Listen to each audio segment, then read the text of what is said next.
என்னதான் நான் பாதிக்கப்பட்டிருந்தாலும் காதலிச்ச பொண்ணுகிட்ட அவ்வளவு மோசமா நடந்துட்டு இருக்க கூடாது. நான் நடந்துகிட்டேன். சாரி. நீ என்கிட்ட கோவப்பட்டதுக்கு காரணம் இருக்கு. நான் உன்கிட்ட கோவப்பட்டதுக்கு பின்னால எந்த நியாயமும் இல்ல. சாரி ஆண்டாள. இப்ப நான் என்ன பண்ணணும்? நீ எதையும் பண்ணணும்னு எதிர்பார்த்தாலும் நான் இந்த சாரியை கேட்கல. இன்னும் சொல்ல போனா இதனால எதுவும் மாறிடும்னு கூட நான் நினைக்கல. தோணுச்சு, கேட்டேன், அவ்வளவுதான். நான் என்ன சொல்ல வரேன்னு புரியுது. தேங்க்ஸ். நான் வரேன். அழகர். ம்?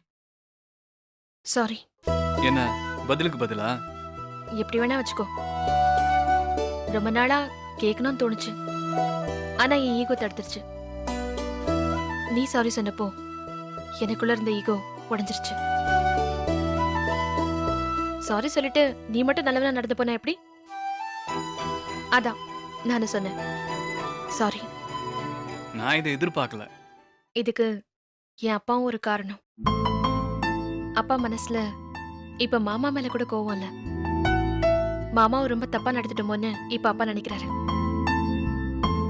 அந்த கோவத்தையே மறந்துட்டு சாரி சொல்றது கூட அப்பா தயாரா இருக்கிறப்போ நான் கேக்குறதெல்லாம் ஒண்ணும் இல்ல. நமக்குள்ள எல்லா பிரச்சனையும் வந்ததுக்கு காரணம் நான் அவனை நம்பாததுதான். அது முழுக்க முழுக்க என்னோட தப்பு. I'm sorry. நிஜமாவே நான் ரொம்ப வருத்தப்படுறேன் அழகர். உன்னை இவ்வளவு மோசமா நான் நடத்திருக்க கூடாது. அப்படி இல்ல.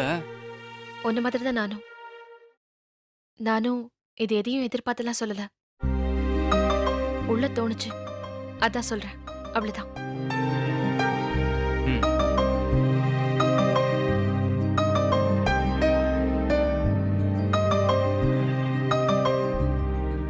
ரொம்ப தூரம் விலகி வந்துட்டோமோ? இருக்கலாம். இதனால எதுவும் மாற வேண்டாம்.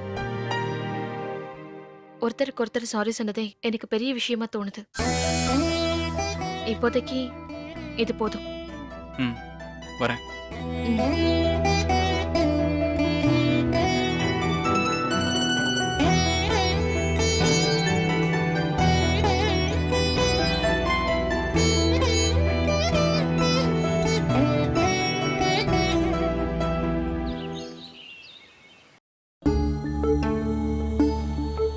அழகரு, அக்கா, இங்க வா.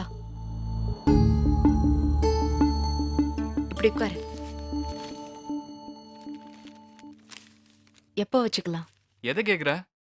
உனக்கும் திவ்யாவுக்கும் கல்யாணத்தை எப்போ வச்சுக்கலாம்னு கேக்குறேன். சொல்லு.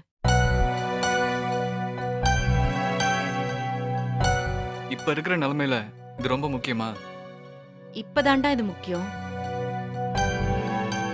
மத்த பிரச்சனையெல்லாம் ஒரு ஓரமா இருக்கட்டும். அதுக்கும் இதுக்கும் எந்த சம்பந்தமும் இல்ல. நீ கல்யாணத்தை எப்போ வச்சுக்கலாம்னு சொல்லு. மத்ததெல்லாம் நான் பாத்துக்கிறேன்.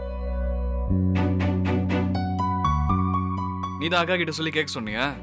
ஐயோ, நான் எதுவும் சொல்லலப்பா. இதுக்கும் எனக்கும் எந்த சம்பந்தமும் கிடையாது. உன் அக்காவா தான் உன்கிட்ட கேக்குறா. நானா தான் கேக்குறேன். ஏன், எனக்கு உன் வாழ்க்கையில அக்கறை இருக்காதா? அது இல்லக்கா, இப்போதைக்கு எதுவும் வேணாம். ஏன், என்ன பிரச்சனை உனக்கு?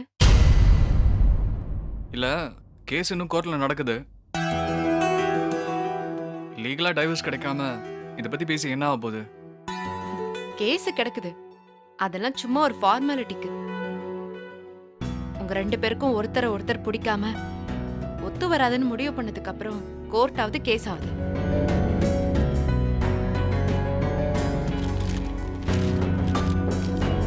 ஏங்க, இங்க என்ன பேசிக்கிட்டு இருக்கோம்? நீங்க பாட்டுக்கு எனக்கு என்ன வந்துச்சுன்னு பேப்பர் படிச்சுக்கிட்டு இருக்கீங்க.